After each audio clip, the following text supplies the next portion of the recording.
去誓抗國民嘅教育。咁首先我哋知道，培正嚟緊呢一年係唔會推行，係嚟緊呢一年暫時係未有計劃，甚至未來6年係未有計劃推行政府嘅德育與國民教育科，但係政府嘅立場係嚟緊呢3年之內要香港學校去推行一個德育與國民教育科。呢個科目入邊有冇任何洗腦成分或者令人憂慮成分？我相信大家有獨立嘅判斷。喺傳媒、喺媒體，大家自有判斷。點解依家咁多香港嘅市民、咁多家長、學生係對呢科嘅教育係咁憂慮？我哋培正中學、培正學校可以話係香港教育其中一個棟梁，係香港教育咁耐以嚟一個良心。所以你首先希望一間良心嘅培正中學就可以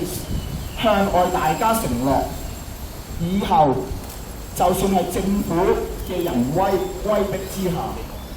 都唔會推行任何有洗腦方式嘅國民教育，包括而家政府要求推行嘅德育及國民教育科，係承諾要求係唔推行有任何洗腦方式嘅國民教育，或者係社會上令到大家非常之憂慮嘅科目，我哋會要求校方作為培正至善至正嘅校規校訓，以至善至正之心去承諾以後係唔推行任何洗腦方式嘅國民教育，喺將來永遠都唔推行，即使政府威逼你之下。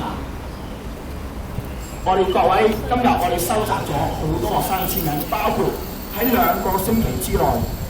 係收集咗741個，係741個有效有中文全名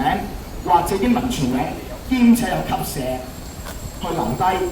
嘅校友嘅簽名，有741個。如果計埋一啲係比較即係冇留低級社啊，或者係簽名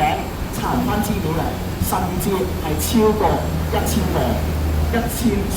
個嘅簽名。咁計埋有下，再計埋啱啱我哋喺學校門口收集現入學生嘅簽名，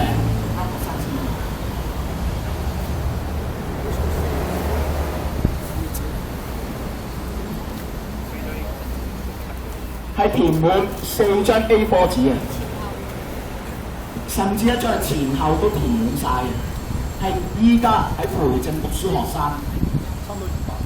粗略估計有200個培正學生係簽咗名，包括甚至我哋入邊有741個校友簽名，有90個係依家喺培正讀緊書嘅學生。今日我哋紅藍兒女希望我哋母校都可以用至善至正嘅心嚟向我哋去承諾，永遠不推行國民教育。咁首先我哋會等校長做埋呢個講明先。咁校長做完訪問，我哋正式遞信。好，不過我哋嗌下啲口號先，好唔好？紅藍兒女，紅藍兒女，誓抗國教，誓抗國教。紅藍兒女，紅藍兒女，誓抗國教，誓抗國教。紅藍兒女，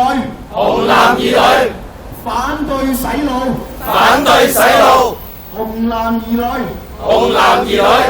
反對洗腦，反對洗腦。好，我哋依家由展社同天文同學，或者大家都想一齊去遞信嘅，就正式將封信就遞俾葉志添校長。